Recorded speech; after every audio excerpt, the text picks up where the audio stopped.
Usisahau kushare, kusubscribe na kulike.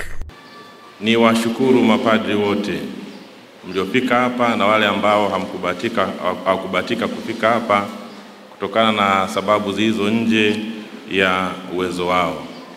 Tunawashukuruni kwa matashi yenu mema, kwa sala na michango yenu mbalimbali mliokuwa mkitufadhili, na yenyewe imechangia sisi kukamilisha ujenzi wa kanisa letu la parokia.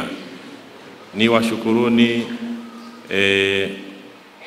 wageni walikwa ambao na ninyi mmeonyesha kushirikiana na sisi katika kuwezesha basi shughuli hii iweze kwenda vizuri. Ni washukuru waamini wote. Kwa asilimia kubwa kabisa ninyi ndo mmelisimamisha kanisa hili hata likaweza kuwa kama hivi lilivyo. Waamini tujipongeze wa parokia hii.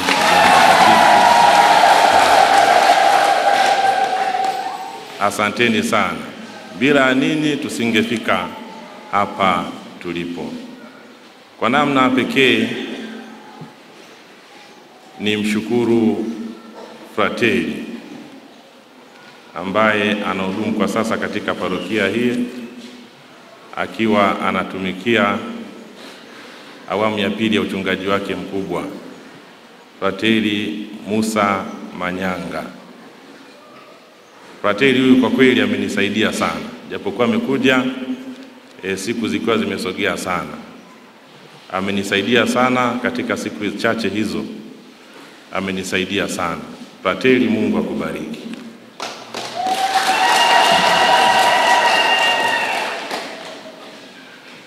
Ni washukuru halmashauri wa lei pamoja na kamati ya ujenzi.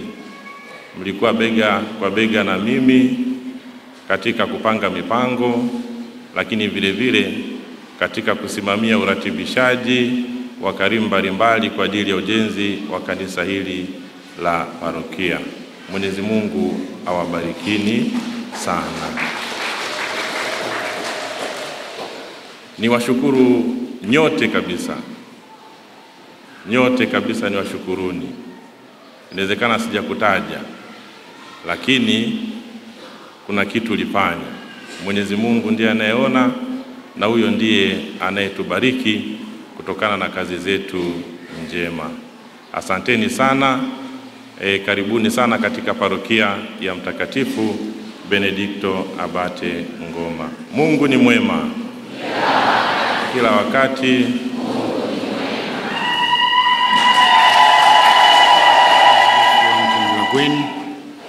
Askofu wa Jimbo Katoliki la Mbulu, waheshimiwa mapadri wote, kwa namna pekee sana Mheshimiwa Baba Paroko wa parokia yetu hii Padre Warioba, waheshimiwa sana watawa, waheshimiwa mashemasi, wageni wetu waalikwa, wanandoa wetu, wabatizwa, wajana, waliopokea kipaimara, komunio ya kwanza, ambao kwa kweli wamekuwa ni sehemu ya tukio hili.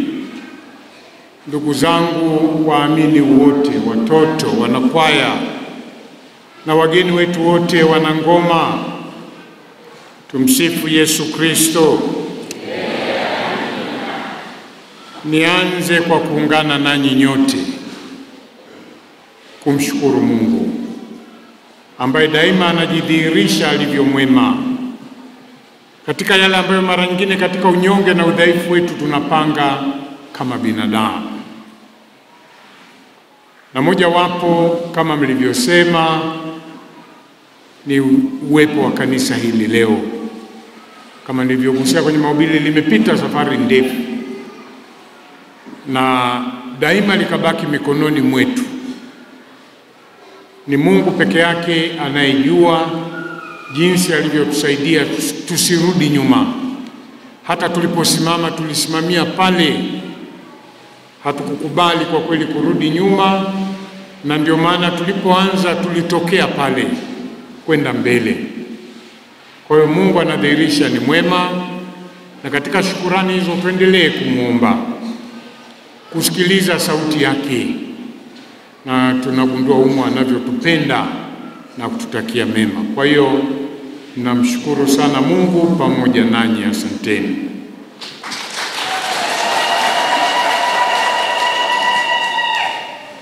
Nimshukuru kwa namna pekee pia baba yetu, Baba Askofu Lagweni.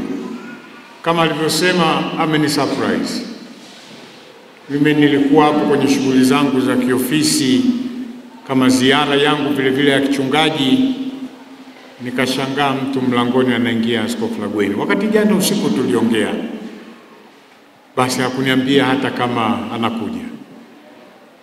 Tunakukaribisha sana baba, tumefurahi kuwa na wewe, umetuongezea baraka. Nadhani wana parokia mnajisikiaje?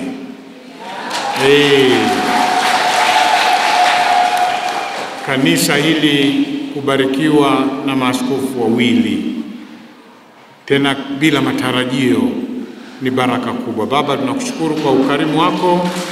Tunajua bado unayo majukumu, kesho tena bado unaendelea na vikao Mwanza, lakini bado umetolea muda wako ukaona uje kuungana nasi. Asante sana. Niwashukuru na mapadri wote ambao tumefika na ambao wametuma wawakilishi katika kuonyesha huo mshikamano ambao hauanzi leo. Tumeshikamana tangu hata pale tulipokuwa katika harakati za kujenga kanisa hili, tumeendelea kuwa pamoja. Kwa namna ya pekee nimshukuru Padri Bilingi ambaye kwa kweli ni moja kati tuseme waota ndoto wa uwepo wa parokia maeneo haya, akiwa paroko ya Nyarubeli. Akaendeleza kusukuma hilo, na muda huo walipoishi na marehemu Padri Mpuya, basi Mpuya akajitokeza kuanza kwa kweli katika fedha yake kidogo na nafasi aliyokuwa nayo, kwanza paroko msaidizi. Ni ngumu kweli paroko msaidizi kuamka tu unasema naanza kujenga kanisa.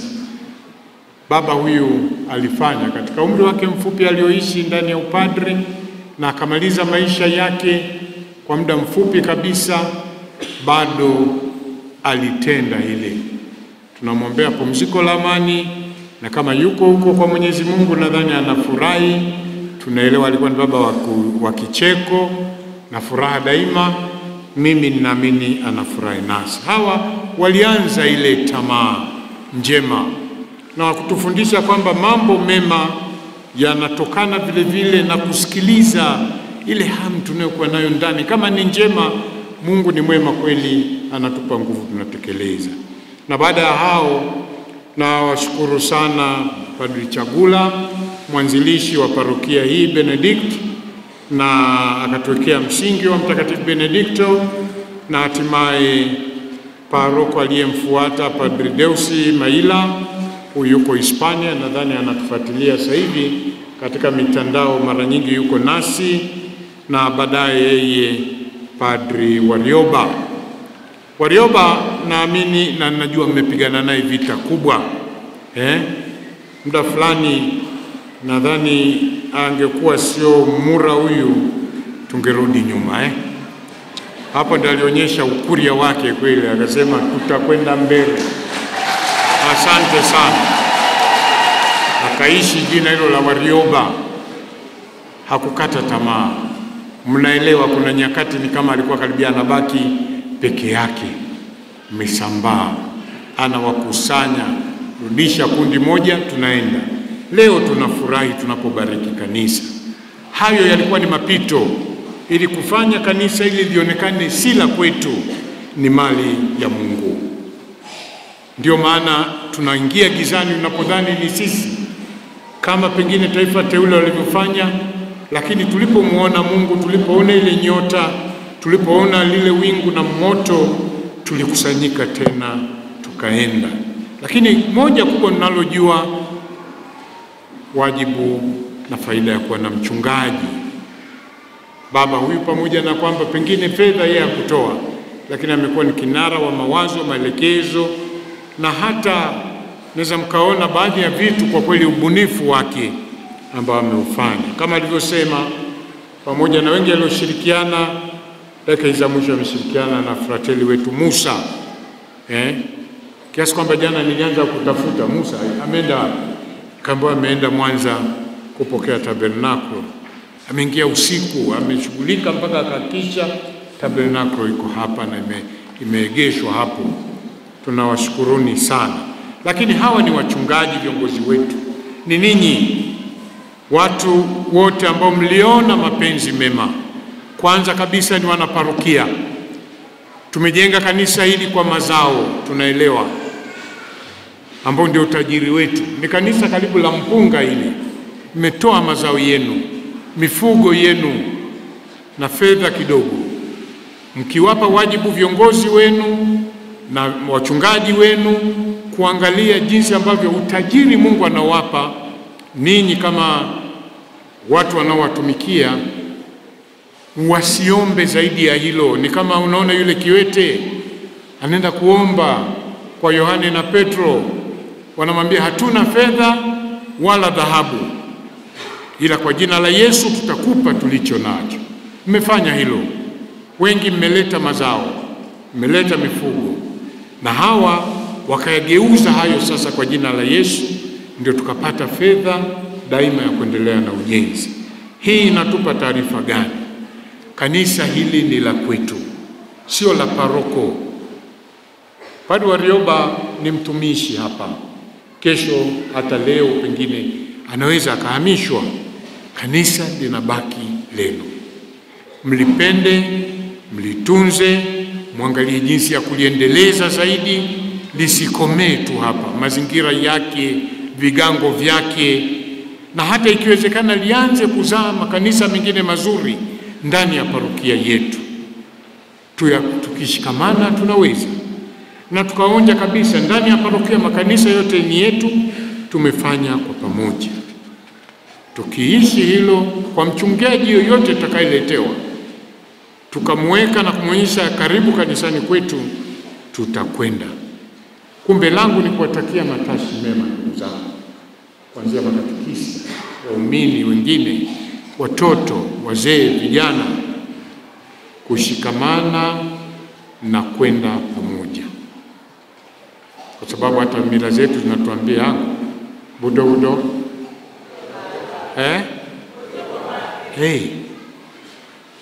haba na haba, si ndio maana yake hiyo. Sasa hapa Lagwenda ndani nimeongea Kichina, nimesema tu haba na haba ujaza kibaba. Wamefanya hawa, tunaweza tukaenda. Kwa hiyo nawapongeza na watakia matashi mema katika safari hiyo ya kumaliza mahitaji ya humu ndani, na baadaye tuangalie vile vile shughuli zingine. Parokia ni kitu kinachoishi, chenye maisha marefu kuliko sisi. Tukiandae, hata kama tunajua tutakiacha, tuwe na sifa ya kuacha kitu chema, iwe ni kwa kuhama hapa au hata kumaliza safari yetu, na hili likawa lango letu la kutufikisha mbinguni. Kama nilivyoalika, tuchote baraka humo, tutumie sasa kanisa hili. Tumeweka sasa ekaristi takatifu. Nimeona kuna wengine bado wanatembea hivi tu kama wako sokoni. Mlizoea hivyo eti? Hapa sasa ni patakatifu. Na ukiingia sasa unapiga goti kwa Yesu ekaristi. Na ukikatiza hapa kwenda huko, piga goti, inamia altare. Haya ni mambo ambayo lazima sasa myafahamu. Na hayo ndio yatatujenga katika kuingia sasa katika utakatifu. Kwa tuache mazoea ya kale ambapo tulilijenga tukalitumia kama ukumbi. Sasa ni patakatifu, na Yesu ekaristi yuko hapa, tumpe heshima kama nilivyoalika. Na hata sala imesema watu wako waje hapa wakueleze shida zao, furaha zao na matumaini yao. Ndio sala tuliombea altare hii, lakini unapoombea altare unaombea na sadaka inayotolewa juu ya altare ambayo ni Yesu mwenyewe. Asanteni sana. Mwisho ni washukuru kwa pamoja nanyi tangu jana, ukarimu wenu kama ulivyosomwa, zawadi nzuri, lakini nimepata vile vile nafasi ya kupumzika. Jana nimepumzika, jioni tumekaa hapo tumeongea na katika maongezi hayo tukakusanya tena kwa ajili ya ujenzi wa hospitali yetu. Ninawashukuruni sana kwa kila kitu.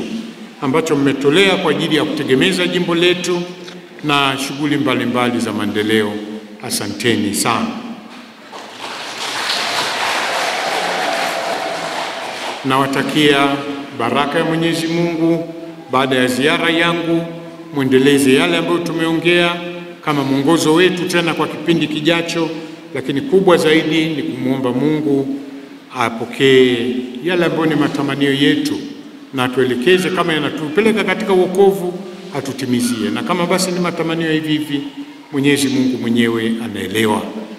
Wapongeze wanandoa tena, maisha mema, Mungu awabariki. Asanteni, tumsifu Yesu Kristo.